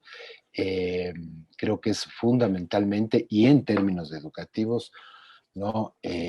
Fundamentalmente facilitando que toda la población que llega pueda ingresar sin ningún tipo de reparo al sistema escolar que le corresponde, de acuerdo a su edad, nivel, etcétera, etcétera, sin ningún reparo. El momento en que podamos abrirnos a esa posibilidad, creo que se podría construir otro momento, ¿no es cierto? Que es un momento más de reconocimiento, etcétera, ¿no? Pero por la información de nuestro trabajo, los chicos que llegan, ¿no es cierto? A veces tienen que esperar 6 meses porque no pueden entrar a mitad de año. Entonces, aquí, ¿qué pesa más, no? ¿Pesa más la norma de entrada a la escuela o pesa más la condición del chico, no? La inmensa mayoría de niños y niñas venezolanos y venezolanas que llegan al país no logran ingresar de manera inmediata al sistema educativo, estén o no estén a tiempo, ¿no es cierto? No logran ingresar. Y aquellos que logran ingresar, ¿no es cierto?, son familias que tienen algo más de condiciones, de mejores condiciones económicas, digamos, ¿no? Entonces, me parece que es por ahí, ¿no? Pero yo creería que se trata, ¿no es cierto?, no de un planteo de presentación de documentos, ¿no es cierto?, para acceder a, sino se trata de que las escuelas, el sistema escolar como tal, ¿no es cierto?, desarrolle esta característica, ¿no es cierto?, de una absoluta y total equidad en el ingreso, ¿no? Y aunque parezca una cosa compleja, no todavía, fundamentalmente tenemos problemas de norma, de documentos y de burocracia para que los chicos puedan ir al sitio, ¿no es cierto?, que probablemente es lo mejor que les puede pasar ahora en sus circunstancias. Muy bien, muchas gracias, Juan. Les extiendo a través de Juan, a Diego y a Sol las felicitaciones. Están llegando varias felicitaciones, están muy contentos con las ponencias y las respuestas. Vamos, Diego, por favor, con tu participación, tu respuesta. Muchas gracias, Jairo. La pregunta es el vínculo entre el derecho a la educación y el tema de la justicia curricular, la incidencia y con las autoridades, y para eso quiero partir del ejemplo que mencionaba Juan, ¿no? El derecho a la educación, todos tenemos el derecho a la educación en los componentes que habíamos mencionado, que sea aceptable, que sea adaptable, que sea accesible, que esté disponible, ¿no? Que sea transparente. Estos atributos o estos procesos del derecho de educación son justos cuando todas y todos tenemos la misma posibilidad de acceder a ellos. Y en el Ecuador, a diferencia de otros países, existe un acuerdo ministerial, que es el acuerdo 025A del 2020, que permite, y lo pongo esto, digamos, porque creo que es información indispensable que todas y todos requerimos, que permite que todas las personas, independientemente de su situación, de su origen, de si tiene o no tiene papeles, puedan acceder al sistema educativo. Nos puede venir un guagua sin pase de año, sin pasaporte, sin cédula, que tiene el derecho y existe la normativa general y secundaria que le faculta a ingresar al sistema educativo, ¿no? Puede venir sin papeles, o sea, sin ningún papel, Claro, y así puede es. entrar al sistema educativo, ¿no? Existe la normativa, eso se puede hacer, que es lo uno. Lo otro que no estaba regulado anterior, y digo, se puede hacer en el papel, ya voy a Claro. reflexionar un poco para cuando hablemos del tema de la justicia, ¿no? Entonces, eso está, digamos, hay la normativa y hay un proceso de exigibilidad y de difusión de esta información que es importante, y por eso le pongo del acuerdo 025A. En este mismo acuerdo se habla de un proceso que es del aprestamiento. Entonces, por ejemplo, todos y todos tenemos derecho a la educación, eso es el derecho. Lo justo es que cuando tú llegues al país o te pase algo y puedas incorporarte al sistema educativo, lo hagas independientemente de la fecha del año en la que estés y que este sistema educativo te acoja para que tú puedas aprender y desarrollarte de la mejor manera, ¿no? Y para eso hay un proceso que está determinado en la normativa ecuatoriana que se llama aprestamiento. Los guaguas pueden llegar ahora en el segundo quimestre, o faltando un mes, o faltando 15 días para que se acabe el año lectivo, ¿pueden acceder al sistema educativo? Sí, ¿no? Claro. Y está determinado en la normativa, ¿no? Entonces, digamos, de eso es una ventaja con la que cuenta el Ecuador.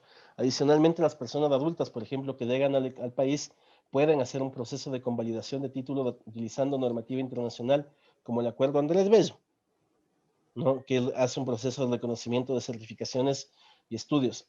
Pero aquí el problema, digamos, no es un problema de normativa. Es decir, hay la normativa y al menos de aquí, como les digo, tenemos un proceso de avanzada en el reconocimiento del derecho a la educación de las personas, particularmente de las personas en situación de movilidad humana eh, que están acá, ¿no? Entonces, pero ¿qué pasa cuando no conoces la normativa? Y las personas de movilidad humana no es que tengan que conocer, o sea, me voy al país, me voy a aprender la normativa, no hace de eso. Necesita de un proceso de difusión de la información. Ni los propios funcionarios, muchas veces de las escuelas o de los distritos educativos, tienen conocimiento de la normativa y su forma de aplicación, que es distinto. Una cosa es contar con un instrumento legal y otra cosa es saber cómo implementarlo, ¿no? Y aquí no pasa, o sea, es indispensable, por ejemplo, tener un manual, pero para saber cuáles son los procedimientos, qué es lo que tienen que hacer, pero no es suficiente, ¿no? Necesitamos un proceso de sensibilización, eh, de reconocer que todas las personas somos y tenemos derechos, ¿no? Y que tenemos derecho a acceder a este hecho, a la educación, ¿no? Entonces, eso por una parte, y esa es la relación o el ejemplo, digamos, más cercano a través de lo que, la pregunta que le hicieron a Juan, y lo que dicen las personas que nos están escuchando sobre la relación entre el derecho y la justicia. Tenemos el derecho, la justicia es que efectivamente ejerza de ese derecho, ¿no? ¿Cómo hacer que las autoridades cachen eso? Hay procesos de exigibilidad que promueven precisamente que la normativa se vaya transformando. El acuerdo 025 es un ejemplo clarísimo de eso porque responde a una reformulación de un acuerdo que existía previamente y que responde también a la insuficiencia del reglamento de la ley para que las personas en situación de vulnerabilidad, particularmente en movilidad humana, accedan al sistema educativo. Y este proceso de incidencia, que es un proceso de incidencia política, se la hace desde las organizaciones de la sociedad civil, pero también desde la ciudadanía organizada o no organizada, ¿no? Desarrollando procesos de politización. Y esto implica poner el tema en discusión en la agenda de lo público, ¿no? Exigir, decir, vean, aquí estamos, existimos, esto está pasando. Hay un problema sobre una cosa común, sobre una cosa pública, que es la educación, que no está siendo resuelta y que necesita un ejercicio, en este caso normativo, para facilitar el resto de procesos. Y eso se ha dado, ¿no? Entonces, ahí tenemos un ejemplo de cómo este derecho se vincula con un ejercicio de justicia. Y la justicia curricular debería ser algo similar, ¿no? ¿Cómo vamos a empezar a resignificar o a interpelar los aprendizajes que requerimos? Los aprendizajes, ¿qué es lo que estamos entendiendo por aprendizaje? ¿Cómo vamos a vincularnos con los hechos educativos que tienen más complejidad? ¿No? Y desde ahí, digamos, está la noción también de qué es lo que podemos hacer nosotros y nosotros desde nuestros espacios, pero sin quitarle la responsabilidad a los estados, ¿no? Y cómo los ministerios de educación tienen que efectivamente, esos son los llamados a garantizar el derecho a la educación. Y que además esto tiene que estar articulado con los otros gobiernos seccionales, ¿no? O sea, nos quejamos siempre del tema del centralismo, pero le exigimos solamente al Ministerio de Educación a nivel central, ¿no? ¿Cuál es el rol de las municipalidades, por ejemplo, en tanto acceso a la educación para hablar solo de eso, ¿no? ¿Será que están informadas o informados de estos procesos? Sí están informados. ¿Será que ellos capacitan o brindan sensibilización a sus funcionarios para atender desde una perspectiva de derechos a las usuarias o a los usuarios de sus servicios? Más probable es que no. De ahí también hay que hacer un ejercicio de exigibilidad. Y el último componente al que me quiero referir, que tiene que ver con los derechos y con la justicia, es con la participación y la participación de las poblaciones meta o de las poblaciones de objetivos. La participación de los estudiantes, la participación de las personas de situación de movilidad humana. No necesitan que les demos diciendo, porque a veces pasa eso, ¿no? Nosotros y nosotros desde nuestra posición de poder les damos diciendo, en lugar de escuchar y en lugar de abrir los espacios para que sus voces sean escuchadas.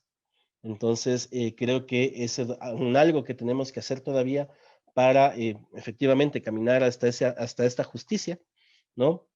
Y reconocer que la otra de los otros, especialmente las personas que han sido construidas como sujetos subalternos, tienen capacidad de enunciación y pueden decir las cosas que les pasan, lo que necesitan y lo que se puede hacer desde la formulación de la política, pero también desde la implementación de la misma. Bien, gracias Diego por tu interesante respuesta a la pregunta. Y finalizamos, querida Sol, con usted, por favor. Sí, la pregunta de Liliana que decía, ¿qué hacer con los maestros que piden repetir, que sean, o sea, que no construyan conocimientos con los estudiantes, sino que solo buscan ser repetidores a sus estudiantes? ¿Y eso qué pasa con la tecnología?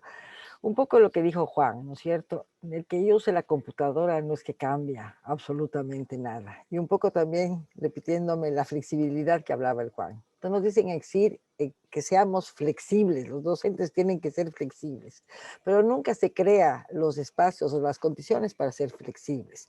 Tampoco se crean las condiciones para que el niño piense, ¿ya? Para que el niño tenga una enseñanza distinta a la repetidora. Entonces, yo sí creo que eso es una de las cosas que tenemos que pensar. O sea, cuando los niños repiten, les va bien. O sea, porque sí, porque está hecha la escuela para que eso pase. Entonces pasa los exámenes y tiene éxito. Eso nos toca cuestionar, o sea, cómo tenemos que crear las condiciones para que los niños logren tener voz propia, logren tener criterios, logren pensar de manera distinta, logren disentir entre ellos y con la docente, que tengan argumentos, que puedan expresarse, puedan decir todo, pero nuestra educación no funciona así. No funciona así. ¿Qué hace cuando a una niña le quitan la lonchera y ella lanza una palabrota? Dice, no hay que decir así, las niñas hay que decir despacito, decirlo bonito, hay que decirlo, las niñas no tienen que ser groseras, no hay que ser bruscas. Le estoy callando a la niña, nunca le estoy diciendo, a ver, ¿cómo podrías decirlo de otra manera? Hagamos ejercicio de pensarle, ¿cómo le dirías tú a Ezequiel que te cogió la lonchera de otra manera? No lo decimos, le callamos. Entonces, hacemos que simplemente la norma, pero esto no es cuestión solamente del docente. Los docentes nos hemos construido como simplemente aplicadores de propuestas. No nos han llamado nunca los docentes a formar parte de la política pública, a que nos tomen en cuenta para diseñar, para hacer la política, para hacer los mismos currículos, para decidir qué enseñar en esta escuela. No, nunca. Entonces nosotros simplemente, los maestros somos simplemente quienes cogemos la norma y aplicamos la norma que ya nos dan pensando. Entonces nosotros hacemos lo mismo con nuestros estudiantes. O sea, no es una cuestión es del mismo sistema, que hay que cambiar. Eso diría a Liliana. Muy bien, muchas gracias querida Sol, querido Juan, querido Diego. Realmente ha sido muy interesante, muy enriquecedor. Les hago llegar las felicitaciones de todas las personas que nos escribieron. Yo creo que coincido con ustedes, hay un sistema educativo que venía con problemas, ¿no es cierto? La pandemia lo que hizo es ahondar esos problemas y ahora hay que tratar de ver cómo reformular, cambiar.